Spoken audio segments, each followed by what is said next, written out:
देखिए, पीटीआई हमें उनके जिस्मों से कोई झगड़ा नहीं है, उनके दिमागों से जरा झगड़ा है, वो ठीक हो जाएगा। और बदी खल्को दा फतवे ورکولې چې عمران خان يهودي دی، کافر دی، د يهودو ایجنټ دی، پټیای والا دا کافران دي، د يهودو بچي دي.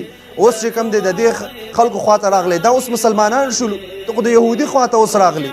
افتؤمنون ببعض الكتاب وتكفرون ببعض. کاش چې د دې مولایانو د دې خلکو په سترګو کې لږ شرم او حیا وي. دې د وجه نه د الله نبی صلی الله علیه وسلم فرمایي لا يدخل الجنة دیوس انسان به الله جنت ته نه پرېږدي.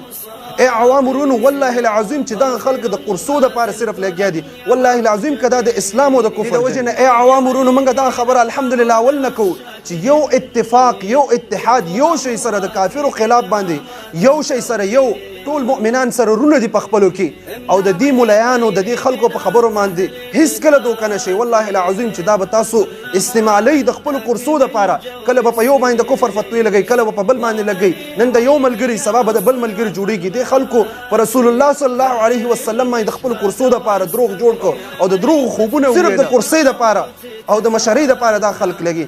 نن یو باندې فتوا ورکوه دا مسلمان دی، سبا په بل باندې ورکوه دا کافر دی، کله د یو سره ملګری کېږي، کله د بل سره ملګری کېږه. ولې اختلافات جوړوئ؟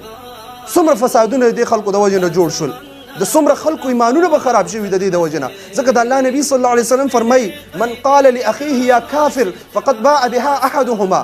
چا چې یو مسلمان ورور ته وویل چې ای کافره، دا خبره بره خیږي که هغه کافر صحیح که نه دا راګرځي، په خپله به د باندې کافر ګرځي. تا خو اوسه پورې کافر فتوی لګولې، د کفر فتوی هم لګولې. اوس مسلمانان شو، څومره خلک د ایمان نه مخلص کړي په دې خبرو باندې. دا خلک صرف د اسلام دپاره نه دي لګیا، د کرسۍ دپاره لګیا دي.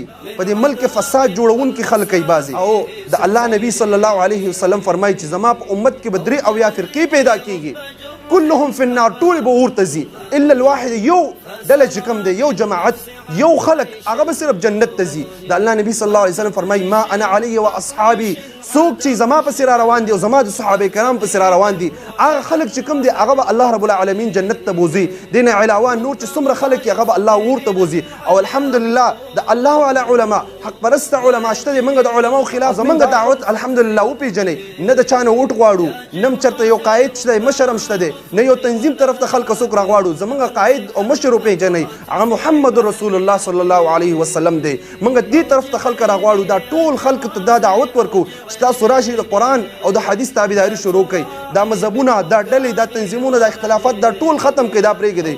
که تاسو کامیابي غواړئ او جنت غواړئ، هغه صرف په قرآن او حدیث کې دی، او د قرآن او د حدیث تابعداري شروع کړئ. دا تنظیمونه او دا ډلې به جوړېږي ورځ په ورځ باندې، ځکه د الله نبي صلی الله علیه وسلم فرمایلي دي چې دا تنظیمونه او ډلې به جوړېږي، الله به ټول ورته بوځي، مګر یو جماعت او یو ډله چې هغه د قرآن او د حدیث